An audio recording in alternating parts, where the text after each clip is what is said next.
Tout en s'embrassant dans le salon, la domestique courut vers la femme qui trompe le propriétaire avec un autre homme et se mit à les attacher avec un fil noir. La femme et l'homme se mirent à lui demander ce qu'elle faisait et lui demandèrent d'arrêter. La femme la supplia d'arrêter de les attacher en l'appelant par son nom. Mais cette dernière ne l'écouta même pas et continua son action. Sûrement que cette femme avait l'habitude de tromper son mari en son absence, et cette fois-ci, la domestique voulait donner à son mari une preuve de ce que sa femme faisait pendant qu'il n'était pas là. Elle leur dit fermement qu'elle allait exposer aujourd'hui son infidélité aux yeux de son mari. La femme dit que l'homme devait partir avant l'arrivée de son mari. Dès qu'elle finit de les attacher, la domestique répéta « Je vais vous exposer aujourd'hui ».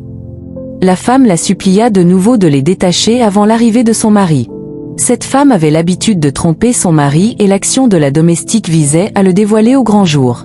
L'homme lui dit alors de lui dire ce qu'elle veut et qu'il le lui donnerait. « Crois-moi, je le ferai pour toi », ajouta-t-il. « Qu'est-ce que tu penses pouvoir me donner ?»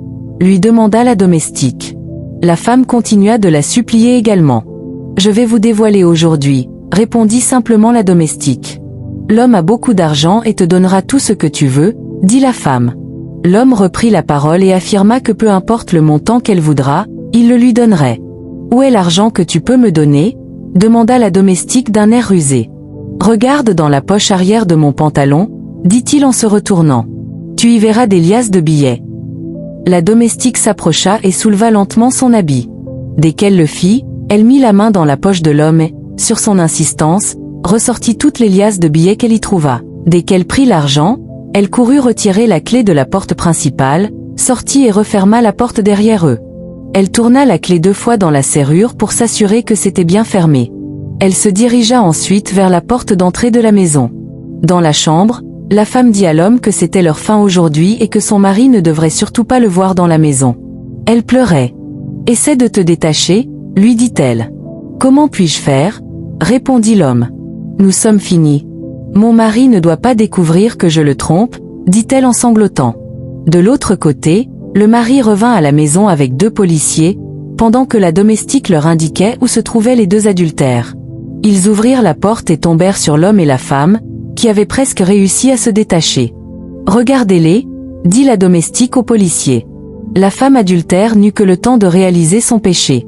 Elle s'adressa à son mari et dit qu'elle pouvait tout expliquer, tandis que ce dernier découvrait la scène, choqué et abasourdi. « Je peux tout expliquer. Je suis désolée », disait-elle en sanglotant.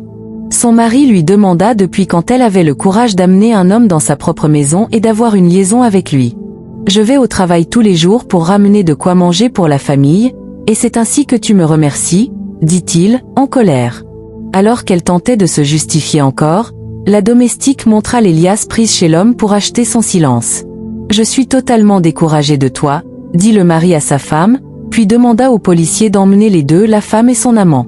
L'homme n'écouta plus aucune supplication, tandis que les policiers les traînaient dehors.